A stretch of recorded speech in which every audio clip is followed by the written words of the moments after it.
तुम price action का एक बेहद अहम हिस्सा बड़े प्यार से नजरअंदाज कर देते हो ट्रेड करते वक्त, और यही से मैनिपुलेटर्स तुम्हारा स्टॉप लॉस चुटकियों में हंट करवा देते हैं लिक्विडिटी की वजह से।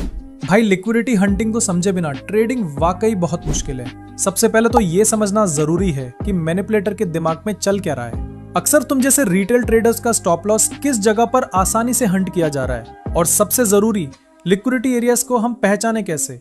मेरे ट्रेडिंग करियर की शुरुआत में इस चीज को ना समझने की गलती मुझे बहुत भारी पड़ी थी, लेकिन आज मैं तुम्हें वो कॉन्सेप्ट समझाने वाला हूँ जिन्हें समझने में मुझे पूरे 3 साल लग गए थे। इसलिए कम से कम ये 6-7 मिनट की वीडियो पूरी देखो, ये तुम्हारे ही फायदे की बात है। चलिए सबसे पहले देखते हैं कि तुम गलती क्या करते हो, फिर देखेंगे कि तुम्हें असल में करना क्या चाहिए था, और फिर हम डिफरेंट टेक्निक्स को एडवांस एग्जांपल्स के साथ स्टडी करेंगे। अब ध्यान दो, तुम प्राइस को किसी इंपॉर्टेंट जोन के पास आने का इंतजार करते हो। जैसे ही प्राइस सपोर्ट के पास आता है, तुम्हारा दिमाग कहता है भाई ये तो लोएस्ट प्राइस है, यहीं से प्राइस ऊपर जाएगा, ये एक तगड़ी ट्रेडिंग अपॉर्चुनिटी है, मत छोड़, और तुम एंट्री ले लेते हो। लेकिन फिर क्या होता है, प्राइस थोड़ा सा कंसोलिडेट करता है और फिर झट से नीचे आता है, तुम्हारा स्टॉप लॉस हंट हो जाता है, बिग प्लेयर्स को लिक्विडिटी मिल जाती है और उसके बाद प्राइस वापस सपोर्ट से ऊपर निकल जाता है। अब जरा 2 मिनट के लिए मान लेते हैं कि तुम एक प्रो ट्रेडर हो जिसे प्राइस एक्शन की पूरी समझ है। अगर नहीं है तो कमेंट में प्लेलिस्ट पिन है, बाद में जरूर देखना। तब तुम फौरन एंट्री नहीं लोगे। तुम्हें पता होगा कि यहीं पर मैनिपुलेटर गेम खेलेगा, और जैसे ही मार्केट रिटेल ट्रेडर्स का स्टॉप लॉस हंट करेगा, तुम एक्टिव हो जाओगे और मार्केट को गहराई से ऑब्जर्व करना शुरू कर दोगे। जैसे ही प्राइस लिक्विडिटी हंट करके वापस सपोर्ट के पास आता है, तुम समझ जाओगे भाई ये तो मैनिपुलेटर्स की चाल थी। तब तुम अपना स्टॉप लॉस रिटेल ट्रेडर्स के एसएल से नीचे रखोगे, और जैसे ही कंफर्मेशन मिलेगी, जो हम आगे डिस्कस करेंगे, तुम ट्रेड में एंट्री लोगे, और बूम, इसी मेथड से तुम्हारा विन परसेंटेज 70% से भी ऊपर चला जाएगा एक्सपीरियंस के साथ। लेकिन असली सवाल अभी भी वही है, लिक्विडिटी जोन्स, जहां बल्क में रिटेल ट्रेडर्स का एसएल रखा होता है, उन्हें फाइंड कैसे करें। बस यही चीज अब हम डिटेल में डिस्कस करेंगे। देखो दोस्त, ऐसे ही ट्रेडिंग हैक्स मैं अपने पर्सनल एक्सपीरियंस से शेयर करता रहता हूँ, तो सब्सक्राइब जरूर कर लो ताकि ऐसी वीडियोस तुम्हारे पास पहुंचे और मेरे एक्सपीरियंस से तुम्हें भी कुछ फायदा हो सके। सबसे ज्यादा पूछा जाने वाला सवाल यही होता है, आखिर लिक्विडिटी किस चीज का नाम है। अगर आपको चार्ट पर लिक्विडिटी को सही से ढूंढना है तो पहले इसे आसान शब्दों में समझना जरूरी है। देखो, मार्केट में हमेशा 2 तरह के ट्रेडर्स होते हैं। एक होते हैं बायर्स जो एसेट को खरीदते हैं, और दूसरे होते हैं सेलर्स जो सही मौके पर एसेट को बेचते हैं। अगर कोई सेलर किसी स्टॉक को बेचेगा तभी तो कोई बायर उसे खरीदेगा, यानी जब एक बेचेगा तभी दूसरा खरीद पाएगा। यही लेन देन ट्रेडिंग कहलाता है। लेकिन अगर मार्केट में बायर्स और सेलर्स की संख्या बराबर नहीं होती तो वहां एक कमी यानी डिफिशियंसी पैदा होती है, और इसी को हम लिक्विडिटी कहते हैं। जब तक लिक्विडिटी होती है मार्केट चलता रहता है। अगर लिक्विडिटी नहीं होगी, यानी बायर्स जितना खरीद रहे हैं सेलर्स उतना नहीं बेच रहे, तो मार्केट एक जगह अटका रहेगा और मूव नहीं करेगा। अब एक उदाहरण से समझो। मान लो एक सेलर ने 2000 रुपए का स्टॉक बेचा, लेकिन बायर ने सिर्फ 1600 का खरीदा। इसका मतलब है कि 400 रुपए की डिफिशियंसी पैदा हो गई, और अब मार्केट उस कमी को पूरा करने के लिए नीचे की तरफ जाएगा, यानी लिक्विडिटी को ग्रैब करने के लिए। और ये बात हमेशा याद रखो, अगर कभी भी आपको लिक्विडिटी को ढूंढना है तो पहले ये पहचानो कि किस जोन पर सबसे ज्यादा बायर्स और सेलर्स एक्टिव हैं, यानी कहां सबसे ज्यादा बाइंग या सेलिंग हो रही है।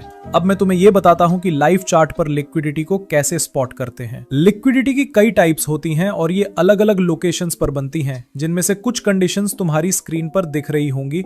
सारी कंडीशंस को हल्का हल्का समझने से बेहतर है कि एक कंडीशन को डिटेल में समझें, और आज हम सीखेंगे इक्वल हाई और इक्वल लो की कंडीशन। ये बैंक निफ्टी का 20 जून का चार्ट है। प्राइस बार बार रिजेक्शन फेस करते हुए एक कंसोलिडेटेड जोन में मूव कर रहा है, जिसके चलते मार्केट में इक्वल हाईज और इक्वल लोज बन रहे हैं। अब जो भी सेलर ट्रेडर यहां शॉर्ट पोजीशन सोचते हुए एंटर हुआ है, उसके स्टॉप लॉसेस जरूर इसी जोन में लगे होंगे, क्योंकि उसे लगा कि मार्केट यहां से नीचे जाएगा।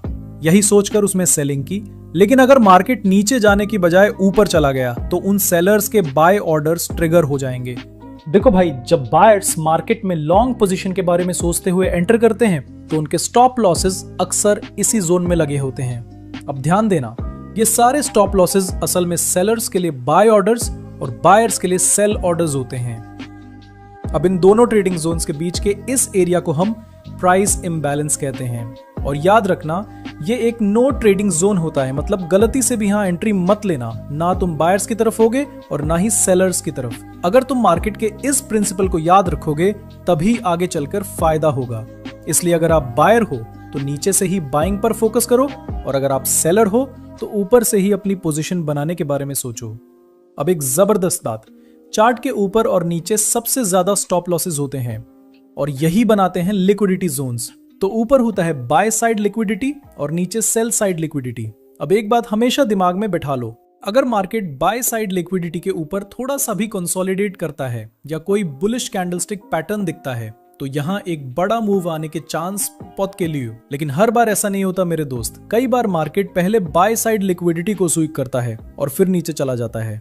तो जब भी प्राइस किसी हाई लिक्विडिटी जोन में आए तब कभी भी बिना कंफर्मेशन के ट्रेड मत लेना, वरना बहुत भारी नुकसान हो सकता है।